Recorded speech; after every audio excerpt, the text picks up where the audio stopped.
Bonjour à tous. Bienvenue sur ce 15e live de Challenge 365 jours de live. Je suis trop contente de vous retrouver encore aujourd'hui. Franchement, j'adore ce challenge. Ça me fait vraiment super plaisir et en plus, ça fait 2 semaines aujourd'hui. Donc, belle progression. Je suis vraiment contente. Je vous laisse un petit peu arriver. Pour les personnes qui regarderont en replay, n'hésitez pas à me mettre un petit message dans le chat, sous ce live, avec le hashtag replay pour me dire que vous avez regardé en replay et de me faire vos commentaires sur la thématique d'aujourd'hui. Alors, thématique d'aujourd'hui qui, en fait, j'avais envie de vous amener un peu plus en profondeur cette fois. Vous savez peut-être maintenant que j'aime bien faire des liens entre tout, ma pensée part un petit peu dans tous les sens. Et là par contre j'avais envie vraiment de me recentrer, de vous amener à aller plus en profondeur sur la thématique d'hier que j'ai abordée hier en fait sur la nourriture avec un grand N. Je vous invite vraiment à regarder le live si vous ne l'avez pas vu. Je vous parlais de la nourriture du corps, du cœur, de l'âme, de l'esprit. Et là j'avais envie pour aujourd'hui d'aller un peu plus en détail, en profondeur, dans cette fameuse nourriture avec un grand N, et notamment d'aborder aujourd'hui ce que j'ai pas forcément évoqué hier, ou en tout cas pas de la même manière, c'est la nourriture des 5 sens. La nourriture des sens, tout simplement. Parce que ça me semblait essentiel et je me suis dit, c'est vrai que je ne l'ai pas abordé de cette manière-là. Et j'avais envie de vous amener une vision encore un peu plus complète de ça, en tout cas ma vision, et comment aussi je travaille, comment on avance dans mes accompagnements et comment la dimension holistique, l'approche globale de l'être humain finalement prend tout son sens, c'est le cas de le dire. Donc vraiment là j'avais envie d'aller sur ça et aussi de faire peut-être le parallèle avec l'ultra-sensibilité. Donc peut-être que ce live va moins parler à tout le monde parce qu'on est vraiment sur un sujet très précis, mais vous allez comprendre un petit peu pourquoi je vous dis ça. Et c'est vrai que coucou, bonjour à vous qui arrivez sur ce live. Et donc l'ultra-sensibilité qu'on appelle aussi hypersensibilité, c'est vrai que moi c'est quelque chose qui me parle, les gens connaissent un petit peu ce que ça veut dire, mais c'est pas forcément la majorité des gens. Moi, il faut savoir que j'ai ce côté hypersensible, ultra-sensible. Et c'est pour ça aussi que je pense je vais en détail sur les 5 sens. Donc d'aller voir ce que à quel niveau vous en êtes. En tout cas, moi, je ferai le parallèle ici avec la nourriture de nos sens. Et pourquoi je voulais faire ça ? C'est parce que c'est l'épigénétique, l'étude en fait de l'influence de l'évolution de nos gènes, en fait, de l'expression de nos gènes, qui va être finalement modifiée par l'environnement, en partie, en tout cas. Et par exemple, si on parle de la musique, elle a une influence épigénétique, elle va pouvoir venir modifier légèrement l'expression de nos gènes. Pareil pour la méditation, c'est prouvé scientifiquement que des personnes qui méditent plusieurs heures par jour, l'expression de leur gène est modifiée.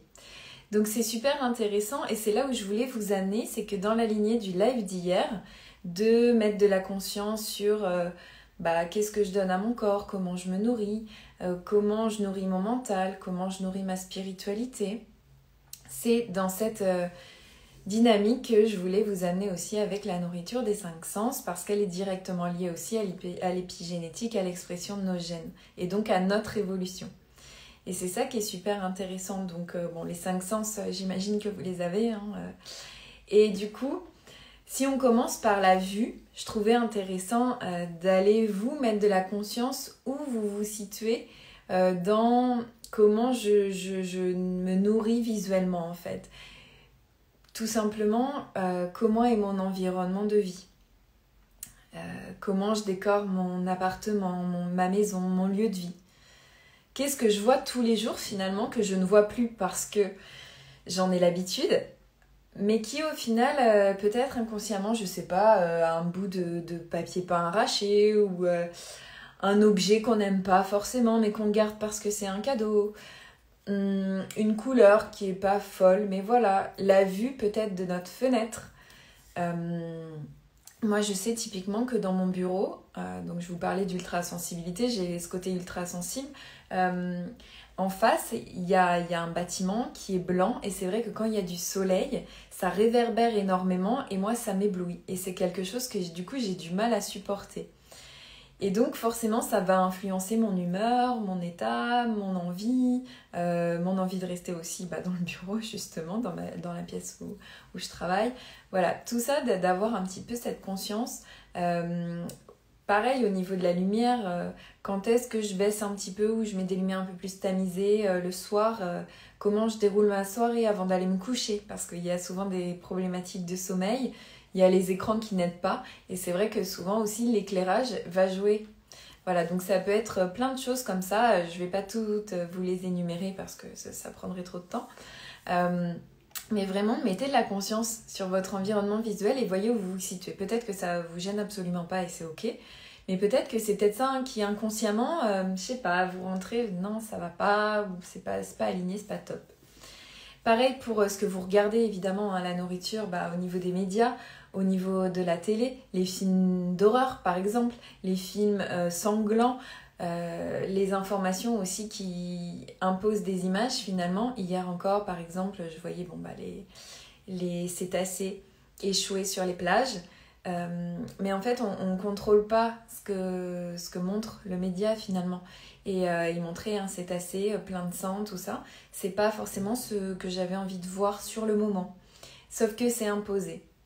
Donc c'est pas dramatique, enfin, la cause en soi si, mais en tout cas pour soi. Mais l'idée c'est de se dire à ce moment-là, je reprends mon pouvoir, je ne suis pas obligée de subir ça. Si j'ai pas envie de le voir, si ça m'atteint trop, j'éteins et je fais autre chose. Ça n'empêche pas, c'est pas occulter le sujet, mais c'est ne pas se laisser montrer des images qu'on n'a pas forcément envie de voir. Et finalement, c'est un peu le jeu des réseaux sociaux, parce que quand on va scroller sur Instagram, on va pas avoir ce contrôle. Donc, je vous invite vraiment à poser la conscience sur les comptes que vous suivez. Malheureusement, on maîtrise pas les pubs, on maîtrise pas tout ça, mais voilà, d'avoir quand même un espèce d'autocontrôle, d'une autovigilance par rapport au débit d'infos que vous pouvez avoir et à la nature des images que vous pouvez voir en flow, en mode défilé et en mode automatique même en fait. On s'en rend même plus compte à la fin. Donc vraiment, prenez soin de vous là-dessus. En tout cas, je vous invite à ça. Après, vous faites ce que vous voulez, bien sûr. Mais c'est aussi pour tout ce qui est news toxiques, tout ce que vous pouvez voir. Voilà. Donc ça, c'était pour la vue. Pour l'ouïe, c'est pareil, en fait. Je parlais de la vibration des mots dans un autre live. Mais c'est ça aussi, finalement. C'est quel vocabulaire j'utilise, comment je me parle, comment mon entourage me parle, en fait. Parce que comment mes amis me parlent, ça peut des fois être... marrant de se donner des petites insultes, des petits surnoms, des trucs. Mais au final, c'est pas si valorisant que ça.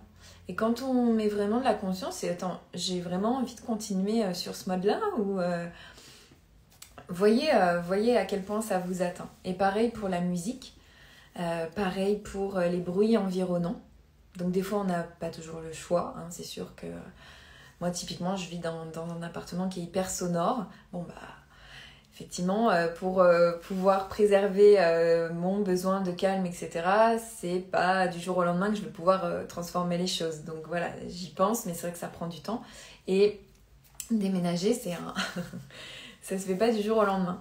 Donc quelle musique j'écoute, qu'est-ce qui me ressource, est-ce que j'ai besoin de calme, est-ce que là justement le silence me pèse peut-être un peu et laisse trop de place à mon mental et du coup ce serait bien de me mettre une petite musique ou une petite méditation ou ce que j'aime bien quoi. Pour le goût aussi, donc j'en parlais hier, mais vraiment d'avoir de la nourriture de qualité, qu'est-ce qui vous nourrit vraiment en fait, qu'est-ce qui vous fait kiffer, mais qu'est-ce qui vient stimuler les papilles, c'est le fameux orgasme culinaire, le kiff culinaire, mais qu'est-ce qui vient justement me faire plaisir, me nourrir, nourrir mes papilles, vraiment, c'est ça. Et ça va de la nourriture, mais aux autres produits que vous pouvez ingérer par la bouche. Je pense par exemple au dentifrice. Le dentifrice, si celui que vous plaît, tant mieux. Si vous en avez acheté un nouveau, que le goût ne vous plaît pas, c'est pareil. C'est de voir du coup, bon bah vous n'êtes pas obligé de subir, ok on peut finir le tube, mais on sait qu'on n'en rachètera pas. C'est toutes ces petites choses là, pareil pour l'eau en fait. Souvent on dit ouais l'eau elle a un goût. Bah si ça vous plaît pas, changez aussi, hein, c'est pareil, c'est pas une fatalité. Donc coucou Charlotte, bienvenue ici. Donc vraiment voilà, déjà nourrir ses 5 sens au niveau de la vue, de l'ouïe, de l'écoute, du goût et bien sûr de l'odorat aussi. Donc pareil, comment ça sent dans votre lieu de vie là encore, quel parfum d'ambiance ou pas vous avez, quels produits ménagers vous utilisez, que ce soit pour la lessive. Moi je sais que pareil toujours par rapport à mon ultra-sensibilité, je ne supporte plus du tout les lessives qui ont une odeur. Mais dans le sens une odeur, les lessives du commerce, une odeur forte. Et maintenant, on fait notre lessive nous-mêmes. C'est hyper simple d'ailleurs, si jamais vous voulez la recette, vous pouvez me la demander en DM, ce sera avec plaisir. Mais c'est hyper basique, il n'y a pas d'odeur. Au mieux, je peux mettre quelques gouttes d'huile essentielle après, mais voilà. J'ai vraiment besoin d'une neutralité olfactive de l'odorat. Et pareil pour les parfums. Bon, c'est du luxe aussi, hein, mais voilà, pour les parfums, je n'arrive pas à retrouver un parfum. J'en avais un, ils le font plus. Et depuis, je n'ai plus de parfum, en fait, parce que sinon, soit j'ai un mal de tête pour le reste de la journée, soit j'ai l'impression de me sentir, enfin, de ne plus pouvoir respirer, parce que l'odeur, elle est trop forte. Je sais que les parfums très floraux, très musqués, tout de suite, ça va me prendre tous les sens, justement. Donc, c'est vraiment limite handicapant, en fait. C'est un peu paradoxal, mais je vais plus pouvoir être... je suis HS toute la journée, en fait. Donc, voyez-vous vers quoi vous allez, si ça vous convient bien, si c'est bien en accord avec vous. Pareil, le parfum, peut-être de la personne avec laquelle vous vivez, souvent, ça peut jouer. Et aussi... de manière plus large, mais souvent quand on rencontre quelqu'un ou on dit cette personne-là je la sens pas, c'est pas pour rien non plus en fait. Donc vous voyez finalement que tout est plus ou moins lié, mais vraiment faites-vous confiance par rapport à ça. Pareil pour la cuisine, il y a peut-être des odeurs que vous aimez plus que d'autres ou que vous n'aimez pas, ou donc si vous avez cuisiné et que ça sent encore, que ça vous gêne, voilà, n'hésitez pas à ouvrir, à ventiler, à réharmoniser. Pareil pour les odeurs de tabac froid. Moi, typiquement, je sais que je fume pas, mais souvent, je suis gênée si je vais en soirée quand... Bon, maintenant, c'est plus trop le cas, mais ça peut arriver, ou même dans certains restaurants, la friture, etc. Et on rentre, enfin, ah ouais, là, il y a cette odeur. Et... Donc, voilà, c'est vraiment important de préserver son bien-être à travers ça. Et enfin, le toucher. Alors, le toucher, c'est un petit peu plus subtil.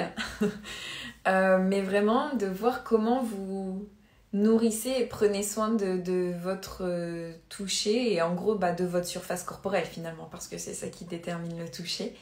Et je sais que voilà, encore je me prends un exemple aujourd'hui, mais parce que c'est assez parlant, moi mon ultra-sensibilité va faire que je sais que quand j'achète un vêtement, déjà je vais être très vigilante par rapport à la matière, à comment je me sens dedans. Et vous pouvez être sûr que s'il y a une étiquette, elle va dégager. Donc je suis artiste dans l'art de même pas couper les étiquettes, parce qu'après ça reste et ça me coupe comme une aiguille sur la peau. C'est vraiment une sensation qui va m'énerver, qui va m'exaspérer. Je vais sentir la petite étiquette là, ça va me faire des frissons, ça va me faire monter et je suis capable d'enlever le vêtement et d'aller tout enlever les fils en fait, pour qu'il y ait vraiment plus cette sensation d'étiquette. Voilà, donc j'ai des petits ciseaux, des petits trucs. Et l'idée, c'est de ne pas rester avec quelque chose qui me gêne et donc qui vous gêne, que ce soit une matière dans laquelle on ne se sent pas bien. Parce que souvent, c'est pas perceptible sur le coup. Et en fait, quand on se rend compte qu'on enlève le vêtement, on se dit « Ah oui, on se sent mieux ». En fait, oui, c'est ça, parce qu'en fait, la matière n'était peut-être pas adaptée, pas de qualité, pas pour vous. Et c'est quand même quelque chose qu'on porte toute la journée. Donc vraiment, je vous invite à aller faire un petit check dans votre penderie, dans vos vêtements. Pareil pour les draps. C'est bête, mais les draps, on passe quand même la nuit dedans. Donc tout le monde ne peut pas avoir des draps en flanelle ou en lin ou en coton, mais voilà, d'essayer d'avoir des draps dans lesquels vous vous sentiez bien. Et pareil, là encore, on revient à l'odeur, d'avoir soit une odeur neutre, soit une odeur qui vous convienne pour vous endormir de manière paisible et détendue. Voilà, et puis pareil aussi pour les soins du corps. Donc là aussi, ça peut être ce que vous mettez ou ce que vous ne mettez pas. Moi, pareil, à cause des odeurs, je mets très peu de soins du corps, donc je vais aller vraiment sur des choses très naturelles, de l'huile, voilà, de figue, de pépins de figue de Barbarie, par exemple. Dernièrement encore, j'ai changé mon pommeau de douche pour avoir une eau encore moins calcaire et donc ne pas avoir la peau sèche. Donc là, on est vraiment au-delà des critères de beauté. On est vraiment, enfin moi, je suis vraiment dans mon bien-être au naturel de base, en fait. Voilà, j'estime que évidemment, on est dans un pays où on a accès à l'eau potable, on peut se doucher, on appuie sur un bouton d'électricité, enfin encore en tout cas, c'est génial. Mais voilà, d'avoir aussi cette conscience-là, et en plus de faire la peau douce, ce pommeau de douche est écologique et aussi un débit d'eau beaucoup moins fort que la moyenne. Bon, c'était la petite parenthèse planète, mais pareil, si jamais vous voulez des infos sur ce pommeau de douche, j'ai pas d'action dedans, mais ça peut toujours servir et souvent on trouve pas ce qu'on souhaite. Et moi, c'est vrai que j'ai trouvé là ce qui me convenait bien. Donc voilà pour mon partage de ce matin, pour cette nourriture des 5 sens. Je sais pas si ça vous parle, si ça fait écho, si peut-être vous mettez déjà plusieurs choses en place. N'hésitez pas à me le dire ou à me le partager sous ce live en replay.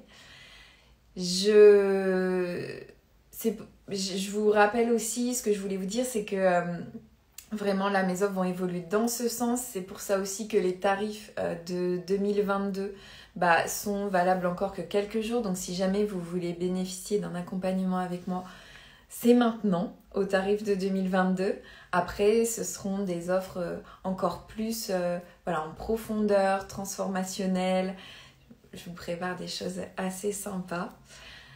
Voilà, donc je vous souhaite une très belle journée. Mettez de la conscience autour de vos sens. Dites-moi un petit peu d'ici à quelques jours comment ça résonnait, ce que vous avez pu découvrir ou observer. Je reste bien sûr à votre disposition en DM sous ce live. N'hésitez pas à me partager vos commentaires. Je vous souhaite une très très belle journée et je vous dis à demain.